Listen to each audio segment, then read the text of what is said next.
Hello viewer, সবাইকে answer জন YouTube চ্যানেলের পক্ষ থেকে শুভেচ্ছা। আজকে আমরা ভৌগোলিক উপনাম অথবা অঞ্চলভেদে নাম শিখব, যেগুলো যে কোনো প্রতিযোগিতামূলক পরীক্ষায় বারবার আসে, তাই এগুলো আমাদের মুখস্থ রাখতে হবে। আর যারা আমাদের চ্যানেলে নতুন, অবশ্যই সাবস্ক্রাইব করে রাখুন আরও প্রয়োজনীয় ভিডিও পেতে। চলুন শুরু করা যাক।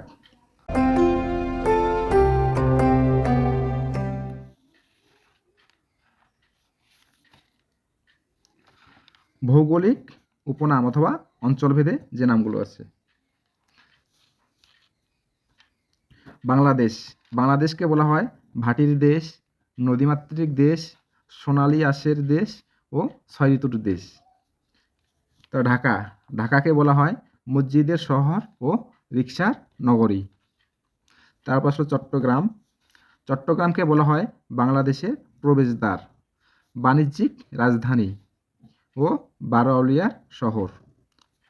তারপর আসলো মৌলভীবাজার, মৌলভীবাজারকে বলা হয় চায়ের দেশ ও চায়ের রাজধানী।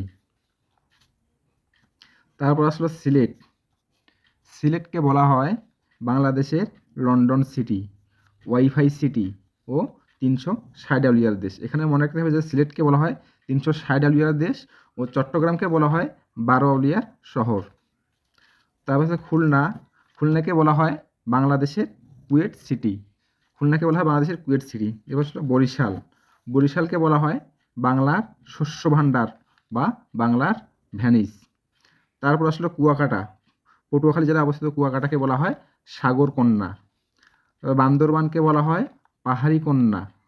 তারপরে পঞ্চগড়কে বলা হয় হিমালয়ের কন্যা এবং সিলেটের জাফলংকে বলা হয় প্রকৃতির কন্যা। এগুলো আমাদেরকে ভালো মনে রাখতে হবে যে কুয়াকাটাকে বলা হয় সাগর কন্যা, বান্দরবানকে বলা হয় পাহাড়ি কন্যা, পঞ্চগড়কে বলা হয় হিমালয়ের কন্যা এবং জাফলংকে বলা হয় প্রকৃতির কন্যা। অবশ্য রাজশাহীকে বলা হয় সিল্ক সিটি বা গ্রিন সিটি, রাজশাহীকে বলা হয় সিল্ক সিটি বা গ্রিন সিটি। কক্সবাজারকে বলা হয় পর্যটন রাজধানী। এরপর হচ্ছে গোমতী নদীকে বলা হয় কুমিল্লার দুঃখ, গোমতী নদীকে বলা হয় কুমিল্লার দুঃখ ও চাক্তাই খালকে বলা হয় চট্টগ্রামের দুঃখ। এই ভৌগোলিক উপনামগুলো যে কোনো চাকরির পরীক্ষায় বারবার আসে, এজন্য এগুলো আমাদেরকে মুখস্থ রাখতে হবে। ভিডিওটি ভালো লাগলে লাইক কমেন্ট করে আপনার মতামত জানান। ধন্যবাদ।